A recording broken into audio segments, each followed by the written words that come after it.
আলহামদুলিল্লাহ নাহমাদুহু ওয়া নাস্তাঈনুহু ওয়া নাস্তাগফিরুহু ওয়া নু'মিনু বিহি ওয়া নাতাওয়াক্কালু আলাইহি ওয়া নাউযু বিল্লাহি মিন শুরুরি আনফুসিনা ওয়া মিন সাইয়্যাতি আমালিনা মান ইয়াহদিহিল্লাহু ফালা মুদিল্লা লাহু ওয়া মান ইউদ্লিলহু ফালা হাদিয়া লাহু ওয়া নাশহাদু আল্লা ইলাহা ইল্লাল্লাহু ওয়াহদাহু লা শারীকা লাহু ওয়া আশহাদু আন্না সাইয়্যিদানা ওয়া নাবিয়্যানা ওয়া হাবিবানা ওয়া মাওলানা মুহাম্মাদান আবদুহু ওয়া রাসূলুহু সাল্লাল্লাহু তাআলা আলাইহি ওয়া আলা আলিহি ওয়া আসহাবিহি ওয়া বারাকা ওয়া সাল্লামা তাসলিমান কাসীরা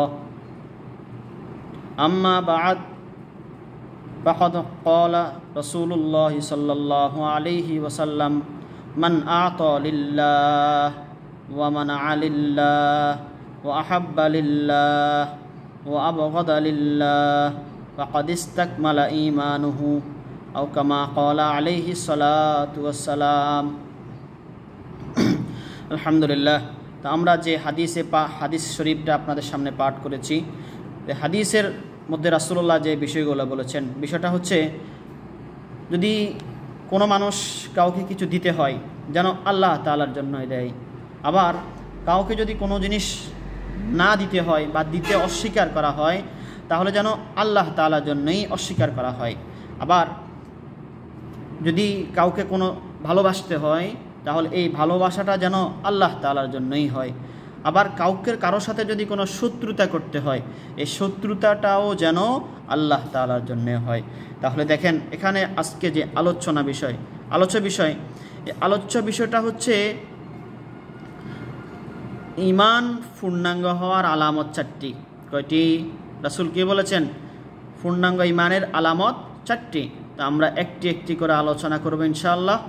আল্লাহ তাআলা আমাদেরকে তৌফিক দান করেন এবং আপনাদেরকে ধৈর্যের সাথে শুনবার তৌফিক দান করেন। রাসূলুল্লাহ সাল্লাল্লাহু আলাইহি সাল্লাম হাদিস শরীফে বলেছেন মান আ'তা লিল্লাহ, যদি কাউকে কিছু দিতে হয়, দান করতে হয়, সেটা যেন আল্লাহ তাআলার জন্য হয়। এটার ব্যাখ্যাটা কেমন? অর্থাৎ যদি কোনো ব্যক্তি কোনো জায়গায় কিছু ব্যয় করে তাহলে ব্যয়ের ক্ষেত্রে যেন আল্লাহকে সন্তুষ্ট করার নিয়ত করে। মানুষ নিজের জন্য খরচ করে, পরিবারের জন্য খরচ করে, দান খয়রাত করে, এই সব জায়গায় খরচ করার সময় আল্লাহ তাআলাকে সন্তুষ্ট করার নিয়ত করবে। দান খয়রাত করার ক্ষেত্রে তো একথা পরিষ্কার যে দান খয়রাতকারী নিয়ত হবে আমি আল্লাহকে সন্তুষ্ট করার জন্য দান খয়রাত করছি এবং আল্লাহ তাআলা নিজ অনুগ্রহে আমাকে এর সওয়াব দান করবেন।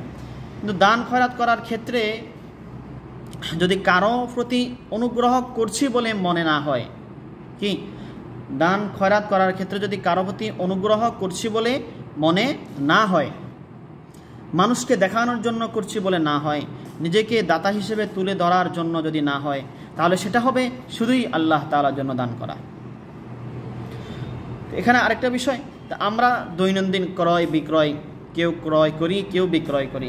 এই ক্রয় বিক্রয়ের ক্ষেত্রে যদি আমরা শুধু আমাদের নিয়তটাকে পরিবর্তন করি, কিভাবে? দান খয়রাত ছাড়া আমরা যেসব স্থানে খরচ করি সেখানে আল্লাহ তাআলা সন্তুষ্ট করার নিয়ত করতে হবে। ধরুন আপনি কোন একটা জিনিস কিনছেন, তো দোকানদারকে আপনি পয়সা দিচ্ছেন, বাহ্যিক দৃষ্টিতে এটি একটি দুনিয়াবি লেনদেন। কিন্তু যদি গোশত, তরকারি, তরু তরকারি ইত্যাদি ক্রয় করার সময় এ নিয়ত করেনি যে আল্লাহ তাআলা আমার পরিবারের জন্য যে হক আমাকে দান করেছেন, যে হক আমার জিম্মায় রেখেছেন, সেই হক আদায় করার জন্য আমি লেনদেনটা করছি। পাশাপাশি যদি এ নিয়ত করি যে আমি দোকানদারের সাথে ক্রয় বিক্রয়ে যে পদ্ধতিটা গ্রহণ করছি সেটা হচ্ছে হালাল পদ্ধতি, আর আমি হারাম পদ্ধতিকে ছেড়ে দিয়ে হালাল পদ্ধতি গ্রহণ করছি, এই হালাল পদ্ধতি গ্রহণ করছি এ নিয়ত করার কারণে আল্লাহ তাআলা এর ক্রয় বিক্রয়ের মধ্যেও সওয়াব দিয়ে দিবেন। হ্যাঁ, যদিও বাহ্যিকভাবে মনে হয় এটি একটি দুনিয়াবি লেনদেন, সাধারণ লেনদেনের মতোই, কিন্তু না, শুধু আমার নিয়তটাকে পরিবর্তন করার কারণে আল্লাহ তাআলা কি করবেন? আমাকে এই ক্রয় বিক্রয়ের মধ্যেও সওয়াব দিয়ে দিবেন। তো বিষয় হচ্ছে শুধু দৃষ্টিভঙ্গিটা বদলে দেওয়া। কি দেওয়া? শুধু দৃষ্টিভঙ্গিটা বদলে দেওয়া। ডক্টর আব্দুল হাই রাহিমাহুল্লাহ বলতেন যে দিন এবং দুনিয়ার মাঝে শুধু পার্থক্য হচ্ছে দৃষ্টিভঙ্গি বদলে নেওয়া। কোনো মানুষ যদি দৃষ্টিভঙ্গি বদলে নেয় তাহলে তার পুরোটা জিন্দেগি বদলে যাবে। তাহলে দৃষ্টিভঙ্গি বদলাও, তাহলে তোমার পুরো দুনিয়া বদলে যাবে। সেক্ষেত্রে তোমার দুনিয়াটাও দিন হয়ে যাবে। দুনিয়াবি যেসব কাজ আমরা করি, নিদ্রা যাওয়া, পানাহার করা, কথাবার্তা বলা, শিক্ষা গ্রহণ করা, শিক্ষা দান করা, এগুলো সবই করো, কিন্তু দৃষ্টিভঙ্গি সামান্য বদলে দিলেই কি এটা হয়ে যাবে আমার সওয়াবের কাজ, এটা হয়ে যাবে আমার কি শুধুই আল্লাহ তাআলার জন্য খরচ করা। পানাহার করা একটি দুনিয়াবি কাজ, কিন্তু খাওয়ার সময় যদি একটু ভেবে নিই যে রাসূল সাল্লাল্লাহু আলাইহি সাল্লাম বলেছেন, ইন্না লি নাফসিকা আলাইকা হাক্কান, যে তোমার উপর তোমার দেহেরও হক রয়েছে, এই হক আদায়ের জন্য আমি খাবার গ্রহণ করছি। এবং এও ভেবে নাও যে রাসূলুল্লাহ সাল্লাল্লাহু আলাইহি সাল্লামের সামনে যখন খাবার আসতো, তিনি সেটাকে আল্লাহ তাআলার নেয়ামত মনে করি কৃতজ্ঞতার সাথে তা আহার করতেন। আমিও তার সেই সুন্নতের অনুসরণে খাবার গ্রহণ করছি। তাহলে দুনিয়াবি এই কাজটি দিনই কাজ হয়ে যাবে। মোট কথা, যেসব কাজকে আমরা দুনিয়াবি কাজ মনে করি তার কোনোটি এরূপ নয়। দৃষ্টিভঙ্গি বদলে আমরা যাকে দিন বানাতে পারি না, আর আল্লাহর জন্য বানাতে পারি না। সকাল থেকে সন্ধ্যা পর্যন্ত জীবনের প্রয়োজনে আমরা যত কাজ করি সেগুলো সম্পর্কে একটু সামান্য চিন্তা করে দেখি। শুধু দৃষ্টিভঙ্গিটা বদলে দিলেই কি হয়ে যায়, আমার দুনিয়াটা আমার দিন হয়ে যায়। এভাবে প্রতিটা নেক কাজই সদকা। মানুষ মনে করে অভাবীকে পয়সা দেওয়া, নিরন্নকে অন্ন দান করা সদকা, শুধু এই দুটাইকেই সদকা মনে করে, এই বিষয়গুলোকে সদকা মনে করে। এই ছাড়াও যে অন্যান্য কাজ সদকা, তা শুধু চিন্তা করলে, দৃষ্টিভঙ্গি পাল্টে দিলেই সদকা। রাসূলুল্লাহ সাল্লাল্লাহু আলাইহি ওয়াসাল্লাম হাদিসে পাকে বলেন, সকল ভালো কাজেই যা শুদ্ধ নিয়তে করা হয় তাই সদকা। রাসূলুল্লাহ বলেন, খাবারের যে লোকমাটি মানুষ স্ত্রীর মুখে তুলে দেয়, খাবারের যে লোকমাটি মানুষ স্ত্রীর মুখে তুলে দেয় তাও সদকা। কারণ স্বামীর নিয়ত হলো, আল্লাহ তাআলা আমার জিম্মায় স্ত্রীর যে হক রেখেছেন সে হক আদায়ের উদ্দেশ্যে আমি এই কাজ করছি। এই নিয়তের কারণেই আল্লাহ তাআলা এই কাজের উপর তাকে সদকার সওয়াব দান করবেন। এগুলো সবাই আল্লাহ তাআলার জন্যই কিছু দেওয়ার শামিল হয়ে যাবে। বুঝে আসছে কথা? এ হচ্ছে আমাদের ঈমান পূর্ণাঙ্গ হওয়ার প্রথম আলামত। তো দ্বিতীয় আলামতের ক্ষেত্রে রাসূলুল্লাহ হাদিসে কি বলেছেন, ও মানা আলিল্লাহ, কোনো কিছুকে আমরা দিতে অস্বীকার করলে বা নিষেধ করলে সেটা কেন হবে, যে শুধু আল্লাহ তাআলার জন্যই হবে। হাদিসে রাসূল পাক বলেন, ঈমানের দ্বিতীয় আলামত সম্পর্কে বলেছেন যে কাউকে কোনো কিছু দিতে অস্বীকার করলে তা যেন আল্লাহর জন্যই হয়। উদাহরণত আল্লাহ ও তার রাসূল অপব্যয় করতে নিষেধ করেছেন। কেউ যদি অপব্যয় থেকে বাঁচার জন্য পয়সা ব্যয় না করে, তাহলে এটিও আল্লাহর জন্য না দেওয়া। কিংবা ধরুন, কেউ আপনার কাছে এমন কোনো কাজের জন্য পয়সা দাবি করছে যে কাজটি শরীয়তে নিষিদ্ধ, আপনি সেই কাজের জন্য তাকে পয়সা দিলেন না, এই না দেওয়াটাও কিসের জন্য, যে আল্লাহ তাআলার জন্যই হলো। তো আমাদের দেশে কিছু প্রথা রয়েছে যে আমাদের সমাজে বিভিন্ন উৎসব অনুষ্ঠান, নানা রকম হাদিয়া, উপহার, উপঢৌকন দেওয়ার রেওয়াজ রয়েছে। অনেক ক্ষেত্রে মনে করা হয় যদি উপহার না দেওয়া হয় তাহলে নাক কাটা যাবে, সমাজে মানুষ চিচি করবে। এখানে দেখা উচিত সেই ক্ষেত্রে শরীয়তের নির্দেশ কি রয়েছে। যদি দেখা যায় আল্লাহ ও তার রাসূল সেক্ষেত্রে হাদিয়া দেওয়া, উপহার দেওয়ার নির্দেশ দেননি। এখানে হাদিয়া দিলে, উপহার দিলে আল্লাহ এবং তার রাসূল কি অসন্তুষ্ট হয়ে যান। যেমন বিবাহ শাদীতে যৌতুকের কোনো যৌতুক রূপে কোনো হাদিয়া দেওয়া, উপহার দেওয়া, এটা করলে কি হন, আল্লাহ তাআলা এবং আল্লাহর রাসূল অসন্তুষ্ট হয়ে যান। এটাকে আমাদের সমাজে আবশ্যক মনে করে। পয়সা থাকুক বা না থাকুক, হারামভাবে উপার্জন করে দিক বা ঘুষ দিয়ে দিক বা ঋণ করে দিক, এটাকে মানুষ রেওয়াজ মনে করে। যদি না দেওয়া হয় তাহলে সমাজে তার নাক কাটা যায়, পাড়া প্রতিবেশী তাকে চি করে। এখন এক ব্যক্তির কাছে পয়সা আছে, সমাজের পক্ষ থেকে যৌতুক প্রদানের দাবিও আছে, কিন্তু সে কি করলো, এই শুধু এই নিয়তে সে যৌতুক দিচ্ছে না। কেন? যে আমি যদি আমার নাক কাটা যাক তো যাক, আমার সমাজে আমার বদনাম হোক বা না হোক, তার দিকে কোনো ভ্রুক্ষেপ নাই। কোন দিকে নজর হচ্ছে একদিকে, যদি এইখানে যৌতুক দিই তাহলে আমার আল্লাহ, আমার হাবিব রাসূলুল্লাহ সাল্লাল্লাহু আলাইহি সাল্লাম অসন্তুষ্ট হয়ে যাবেন। আর আমি যদি যৌতুক না দিই তাহলে কি হবে? আল্লাহ এবং তার রাসূল জনাবে মুহাম্মদুর রাসূলুল্লাহ সাল্লাল্লাহু আলাইহি সাল্লাম সন্তুষ্ট হবেন। তাহলে এখানে যে না দেওয়াটা, এই না দেওয়াটাও হচ্ছে আল্লাহ তাআলার জন্য। এ হচ্ছে আমাদের ঈমান পূর্ণাঙ্গ হওয়ার দ্বিতীয় আলামত। তো ঈমান পূর্ণাঙ্গ হওয়ার তৃতীয় আরেকটা আলামত, হাদিসে পাকে রাসূলুল্লাহ বলেছেন কি, মান আহাব্বা লিল্লাহ, কোনো ব্যক্তি যদি কাউকে ভালোবাসতে হয়, এই ভালোবাসাটা যেন শুধুই আল্লাহ তাআলার জন্য হয়। দেখুন একটি ভালোবাসা আছে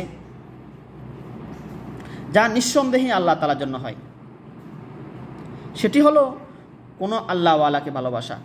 কারণ দুনিয়া উপার্জন করা কোনো আল্লাহওয়ালাকে ভালোবাসার উদ্দেশ্য হয় না, বরং তার প্রতি ভালোবাসা হয় এই উদ্দেশ্যে যে তার সাথে সুসম্পর্ক ও ভালোবাসা রাখলে আমার দিনই ফায়দা হবে এবং আল্লাহ তাআলা সন্তুষ্ট হবেন। এই ভালোবাসা আল্লাহর জন্য হয়।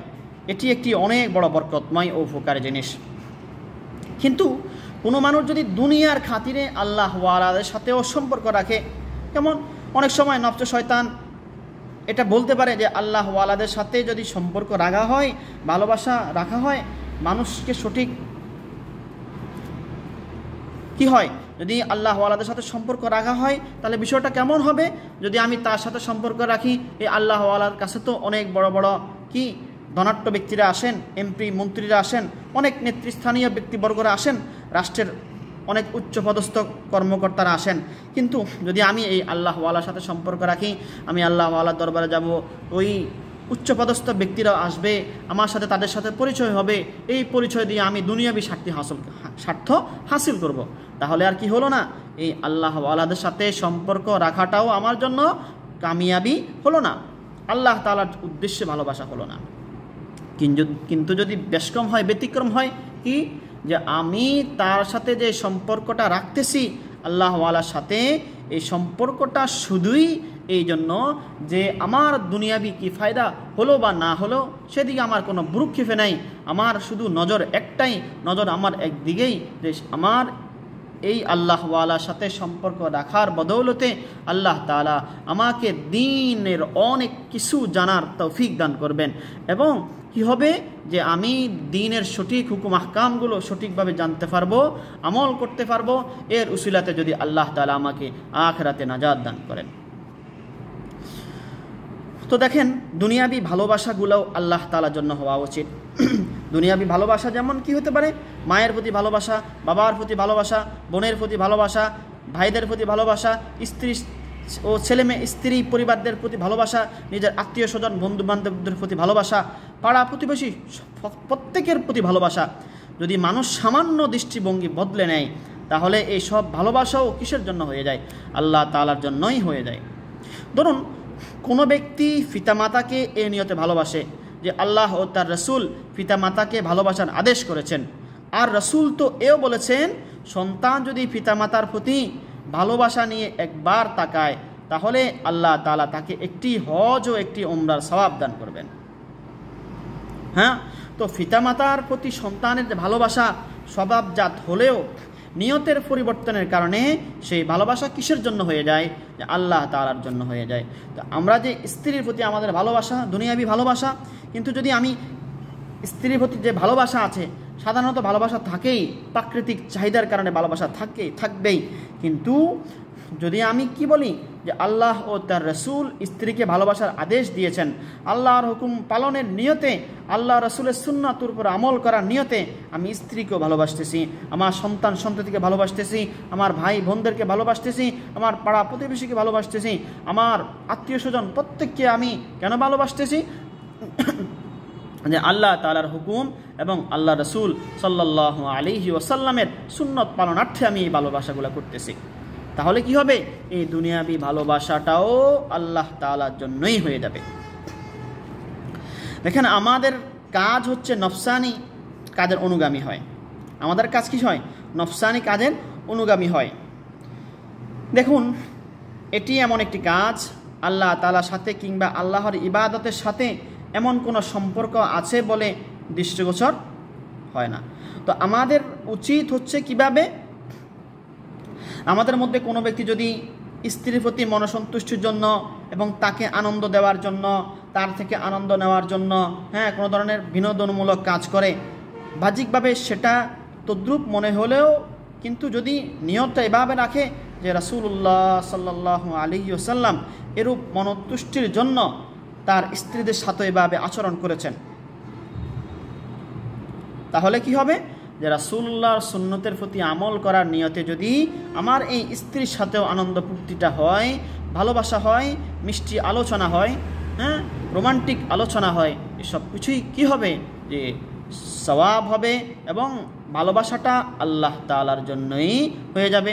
যেহেতু কুরআনুল কারীমের মধ্যে ইরশাদ হয়েছে, কি হয়েছে, ইন কুনতুম তুহিব্বুনাল্লাহ ফাত্তাবিউনি ইউহিব্বুকুমুল্লাহ, কি যে তোমরা আল্লাহ তাআলাকে ভালোবাসতে চাও তাহলে কি করবা, যে আল্লাহর রাসূলের অনুগত্য করবা, ইত্তেবা করবা।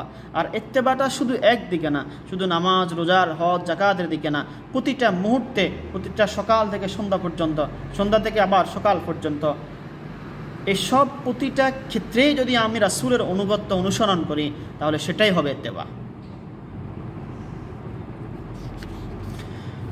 আল্লাহ তাআলা আমাদেরকে প্রতিটা ভালোবাসা শুধু আল্লাহ তাআলার জন্যই হওয়ার তৌফিক দান করুন। তো আমাদের চতুর্থ নাম্বার যে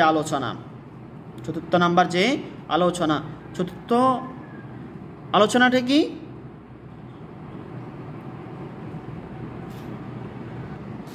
ওয়া আবগাদা লিল্লাহ, যদি কাউকে ঘৃণা করতে হয়, কারো সাথে শত্রুতা পোষণ করতে হয়, কারো সাথে দুশ্মনী আদাওয়াতি করতে হয়, সেটা হবে কিসের জন্য, আল্লাহ তাআলার জন্য। তাহলে পূর্ণাঙ্গ ঈমানের চতুর্থ আলামত কি, রাগ এবং ক্রোধ হবে আল্লাহ তাআলার জন্যই। কারো প্রতি রাগ হলে কিংবা কারো প্রতি ক্রোধান্বিত হলে ব্যক্তির উপর রাগ ক্রোধ হবে না, বরং তার খারাপ কাজের উপর কিংবা কোনো কথার উপর রাগ হবে, যা প্রকৃত মালিক আল্লাহ তাআলার অসন্তুষ্টির কারণ হয়। তো কোনো ব্যক্তিকে ঘৃণা করবেন না, কোনো ব্যক্তিকে ঘৃণা করবেন না। আল্লাহ ওয়ালাগণ বুজুর্গগণ একটা কথা বলেন, যা সর্বদা স্মরণযোগ্য, সর্বদাই মনে রাখা উচিত। ঘৃণা এবং ক্রোধ কাফের ব্যক্তির প্রতি নয়, বরং তার কুফুরির প্রতি, পাপীর প্রতি ঘৃণা নয়, বরং তার পাপের প্রতি। কোনো মানুষ জিনা করছে তো ব্যক্তিকে ঘৃণা নয়, ঘৃণা করতে হবে কাকে, এই জিনার যে খারাপ কাজটা হয়েছে কাজটাকে ঘৃণা করতে হবে। তো দেখেন, ডাক্তারের কাছে যখন রুগী যায়, ডাক্তার যদি রুগীকে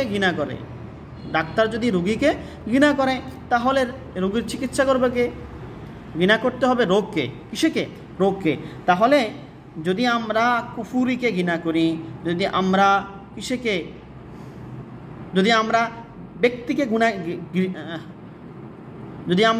ব্যক্তিকে ঘৃণা করি তাহলে এই ব্যক্তিকে ইসলাহ করা যাবে না, সংশোধন করা যাবে না। আমাদের ঘৃণা করতে হবে কাকে, আমাদের ঘৃণা করতে হবে এই কুফুরিকে, আমাদের ঘৃণা করতে হবে এই হারাম কাজকে, আমাদের ঘৃণা করতে হবে চুরিকে, ডাকাতিকে, জিনাকে, ব্যভিচারকে। তাহলে রাসূল সাল্লাল্লাহু আলাইহি ওয়াসাল্লামের যে হাদিস, রাসূলুল্লাহ বলেছেন ওয়া আবগাদা লিল্লাহ, যদি কারোর সাথে শত্রুতা করতে হয় তাহলে কিসের জন্য, যেন আল্লাহ তাআলার জন্য শত্রুতা পোষণ করা হয়। দেখেন রাসূল সাল্লাল্লাহু আলাইহি ওয়াসাল্লাম কেমন ক্ষমাশীল ছিলেন। রাসূল সাল্লাল্লাহু আলাইহি ওয়াসাল্লামের আমল দেখুন। যে মহিলা নিজের প্রিয় চাচা, এক মহিলা ছিলেন, তার নাম হচ্ছে হিন্দা। ইনি পরে ইসলাম ধর্ম গ্রহণ করেন, মুসলমান হন। এই হিন্দা রাসূলুল্লাহ সাল্লাল্লাহু আলাইহি সাল্লামের আপন চাচা, কলিজার টুকরা চাচা হযরতে হামজা রাদিয়াল্লাহু তাআলা আনহুর কলিজাকে বের করে কি করেছেন, কাঁচা একেবারে চাবিয়েছেন। হিন্দা এবং ওয়াহশী তাকে হত্যা করার কাজে সাহায্য করেছে। আর হিন্দা কি করেছে, হিন্দা হামজা রাদিয়াল্লাহু তাআলা আনহুর কলিজাকে বের করে একেবারে কাঁচা কি করেছেন, চিবিয়েছে। তো এই দুইজন কত বড় জঘন্য অপরাধ করেছে, যদিও তারা তখন মুশরিক ছিল, কাফের ছিল। যখন তারা উভয় ইসলাম ধর্ম গ্রহণ করে, ইসলাম গ্রহণের সঙ্গে সঙ্গে তারা ভাই ও বোন হয়ে যায়। হযরত ওয়াসি রাদিয়াল্লাহু তাআলা আনহুর নামের শেষে কি যোগ হয়েছে, রাদিয়াল্লাহু তাআলা আনহু, আর হিন্দার নামের শেষে কি যোগ হয়েছে, রাদিয়াল্লাহু তাআলা আনহা। তো প্রকৃত বিষয় ছিল ব্যক্তি হযরত ওয়াসি ও হযরতে হিন্দার প্রতি ঘৃণা ছিল না, বরং তাদের কাজের প্রতি ঘৃণা ছিল। তারা খাঁটি তওবা করে ইসলাম ধর্ম গ্রহণ করার পরে রাসূলুল্লাহ সাল্লাল্লাহু আলাইহি সাল্লাম তাদেরকে বলতেন যে তোমরা আমার সামনে বসো না, তোমরা আমার পিছনে বসবে, পিছনে যেন আমার দৃষ্টি তোমাদের প্রতি না পড়ে। এই কথা কেন বলেছেন? যে তাদের প্রতি ঘৃণা ছিল না রাসূলুল্লাহ, বরঞ্চ তাদের যে কাজটা ছিল এই কাজের প্রতি রাসূলুল্লাহর ঘৃণা ছিল। তো চমৎকার একটা ঘটনা মনে পড়ছে, খাজা নিজামুদ্দিন আউলিয়া রাহিমাহুল্লাহর ঘটনা। আল্লাহ আলীদের মধ্যে হযরত খাজা নিজামুদ্দিন আউলিয়া রহমতুল্লাহ আলাইহি ছিলেন বিশেষ মর্যাদার অধিকারী একজন বুজুর্গ। তার যুগে মুফতি মাওলানা হাকিম জিয়াউদ্দিন নামে একজন বড় আলেম ও ফকিহ ছিলেন। হযরত খাজা নিজামুদ্দিন আউলিয়া রহমতুল্লাহ আলাইহি সুফি ও বুজুর্গ ছিলেন, আর উনি মুফতি ও ফকিহ হিসেবে প্রসিদ্ধ ছিলেন। হযরত খাজা নিজামুদ্দিন আউলিয়া রহমতুল্লাহ আলাইহি সেমাকে জায়েজ বলতেন। অনেক সুফিদের দরবারেই সেমার রেওয়াজ ছিল। সেমার অর্থ হচ্ছে বাদ্য বাজনা ছাড়া হামদ, নাত এবং ইসলামী গজল সুর করে অথবা সুর চাওয়া গাওয়া, এবং শ্রোতাদের মাঝে তা ভক্তি ও ভালোবাসা নিয়ে শোনা হতো। তারা প্রত্যেকেই ভক্তি ভালোবাসা নিয়ে শুনতেন। কোনো সুফিয়াই কেরাম এটি অনুমোদন করতেন, আবার অধিকাংশ মুফতি ফুকাহাদের মতে এটি ছিল সবচেয়ে নাজায়েজ কাজ ছিল। তাদের দৃষ্টিতে এগুলো বেদাত ছিল।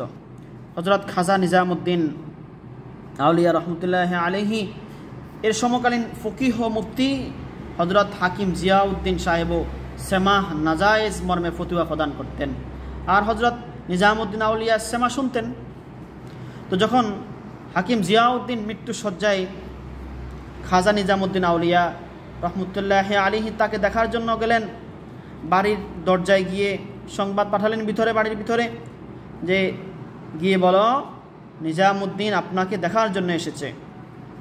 একথা শুনে হাকিম জিয়াউদ্দিন বলেন, নিজামুদ্দিনকে বাইরে থাকতে বলো, সে যেন আমার বাড়ির ভিতরে না আসে, বাড়ির আঙ্গিনায় না আসে। আমি কোনো বেদাতির চেহারা দেখতে চাই না। যখন এই কথাটা এসে নিজামুদ্দিন আউলিয়াকে বললেন, সাথে সাথে নিজামুদ্দিন আউলিয়া বললেন যে তাকে গিয়ে বলো বেদাতি তার বেদাত থেকে তাওবা করেছেন। কি করেছেন? বেদাতি তার বেদাত থেকে তাওবা করেছেন। এই কথা শুনে জিয়াউদ্দিন, হাকিম জিয়াউদ্দিন রহমতুল্লাহ আলাইহি সাথে সাথে তার পাগড়িকে পাঠিয়ে দিলেন, যাও এটা বিছিয়ে দাও এবং নিজামুদ্দিনকে বলো যেন জুতা দিয়ে আমার পাগড়ির উপর হেঁটে আসে। দেওয়া হলো খাজা জিয়াউদ্দিনের পাগড়িকে দেওয়া হলো কোথায়? মাটিতে বিছিয়ে দেওয়া হলো। দেওয়ার সাথে সাথে নিজামুদ্দিন পাগড়িকে তুলে নিলেন, তুলে মাথায় নিয়ে নিলেন।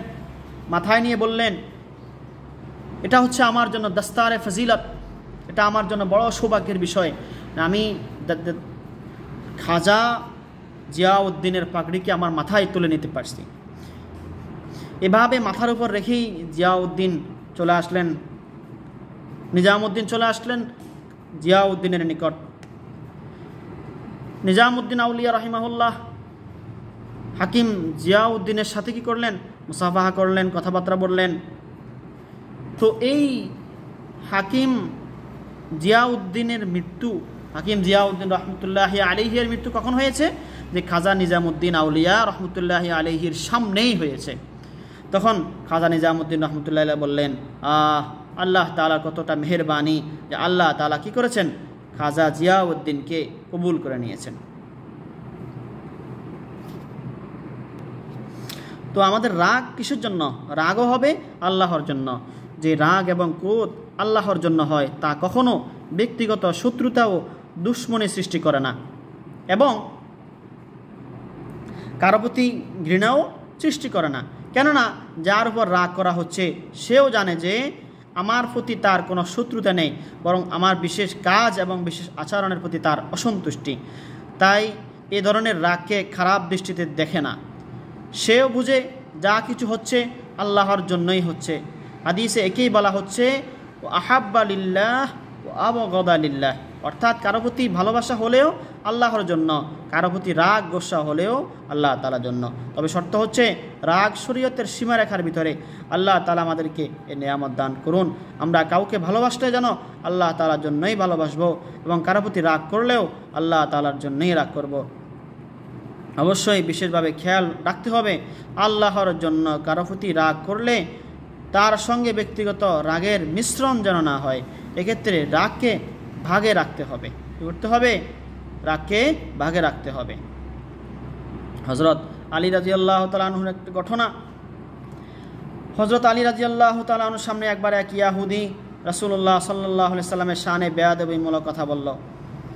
হযরত আলী রাদিয়াল্লাহু তাআলা আনহু এই ধরনের কথা কিভাবে বরদাস্ত করবেন? তিনি ইয়াহুদিকে মাথার উপর তুলে মাটিতে আছড়ে ফেললেন এবং তার বুকে চড়ে বসলেন। ইয়াহুদি যখন দেখল আমি তাকে কিছুতেই কাবু করতে পারছি না, তখন সে শোয়া অবস্থায় হযরতে আলী রাদিয়াল্লাহু তাআলা আনহুর মুখে থুতু নিক্ষেপ করলেন। হযরতে আলী রাদিয়াল্লাহু তাআলা আনহু তৎক্ষণাৎ ইয়াহুদিকে ছেড়ে দিলেন এবং দাঁড়িয়ে গেলেন। লোকেরা তাকে জিজ্ঞাসা করলো, হযরত, সে আপনার সাথে যে জঘন্য আচরণ করেছে আপনি তাকে ছেড়ে দিলেন কেন? হযরত আলী রাদিয়াল্লাহু তাআলা তখন বললেন, দেখো, প্রথমে তাকে যে আঘাত করলাম এবং তাকে প্রচণ্ড রূপে আমি মারধরের ইচ্ছা করলাম, চেষ্টা করলাম, সেটা ছিল কেন? যে রাসূলুল্লাহ সাল্লাল্লাহু আলাইহি সাল্লামের প্রতি আমার ভালোবাসার কারণে। সে আমার সামনে রাসূলুল্লাহর সাথে বেয়াদবিমূলক আচরণ করেছে, এতে আমি ক্রোধান্বিত হয়েছি এবং তাকে আছড়ে ফেলেছি। কিন্তু সে যখন আমার মুখে থুতু দিল, এই থুতু দেওয়ার সাথে সাথে আমার রাগ আরও বেড়ে গেল। কিন্তু আমার এই রাগটা হলো কিসের কারণে? আমার ব্যক্তিগত কারণে। তখন যদি আমি তার কাছ থেকে প্রতিশোধ গ্রহণ করতাম, তাহলে অবশ্যই এই প্রতিশোধটা হতো কিসের কারণে? আমার ব্যক্তিগত কারণে। রাসূলুল্লাহ সাল্লাল্লাহু আলাইহি সাল্লামের ভালোবাসা সেখানে থাকতো না। সেক্ষেত্রে আমার রাগ আল্লাহ তার রাসূল সাল্লাল্লাহু আলাইহি সাল্লামের জন্য হতো না, বরং আমার ব্যক্তিগত রাগের বদলা হতো। তাই আমি তাকে ছেড়ে দিয়েছি। এই ঘটনা আমরা দেখি হযরত আলী রাদিয়াল্লাহু তাআলা তার রাগকে খুবই নিয়ন্ত্রণে রেখেছিলেন, যতক্ষণ সেটা আল্লাহ তার রাসূলের জন্যই ছিল। যখন এই রাগ করেছেন, ইয়াহুদিকে আছড়ে ফেলে তার বুকের উপরে চড়ে বসেছেন, তাকে হত্যা করে ফেলবেন, কিন্তু যখনই আল্লাহ তার রাসূলের জন্য হওয়া রাগের সঙ্গে তার ব্যক্তিগত রাগ যুক্ত হয়ে গেল, ব্যক্তিগত আক্রোশের কারণে শরীয়তের সীমারেখা লঙ্ঘন হতে পারে বলে মনে হলো, তৎক্ষণাৎ তিনি ইয়াহুদিকে ছেড়ে সরে গেলেন। এদের মতো ব্যক্তিদের সম্পর্কেই বলা হয়েছে কানা ওয়াক্কাফানা আলা হুদুদিল্লাহ, এরা ছিলেন আল্লাহর সীমারেখার সম্মুখে থমকে যাওয়া লোক। তো আমাদের সর্বোপরি কথা হচ্ছে আল্লাহ তাআলা আমাদেরকে এই কথাগুলোর উপর আমল করার তৌফিক দান করুন। তো আমাদের আজকের আলোচ্য বিষয় কী ছিল? যে ঈমান পরিপূর্ণ হওয়ার আলামত হচ্ছে 4টি। মান আতা লিল্লাহ ওয়া মানা লিল্লাহ ওয়া আহাব্বা লিল্লাহ ওয়া আবগাদা লিল্লাহ। যে কাউকে কোনো কিছু দিতে হয় আল্লাহ তাআলার জন্যই দিব, যদি কোনো কিছু না দিতে হয় তাহলে আল্লাহ তাআলার জন্যই দিব না। যদি কাউকে ভালোবাসতে হয় শুধু আল্লাহ তাআলার জন্যই ভালোবাসবো। যদি কারো সাথে আদাওয়াতি শত্রুতা করতে হয়, কারো প্রতি রাগ গোসা করতে হয়, আল্লাহ তাআলার জন্যই রাগ গোসা করব। আল্লাহ তাআলা আমাদের প্রত্যেককে এই কথাগুলোর উপর আমল করার তৌফিক দান করুন। আমাদের প্রত্যেককে দুনিয়া ও আখিরাতে কামিয়াবি দান করুন। আমাদের প্রত্যেককে আল্লাহ তাআলা ইসলাহ করে দিন। আসসালামু আলাইকুম ওয়া রাহমাতুল্লাহি ওয়া বারাকাতুহু। ইনশাআল্লাহ আল্লাহ তাআলা যেন আমাদেরকে আবার একত্রিত হয়ে বসে এভাবে দ্বীনি কথা আলোচনা করার, রাসূলুল্লাহ সাল্লাল্লাহু আলাইহি সাল্লামের হাদিস শরীফ আলোচনা করার তৌফিক দান করেন।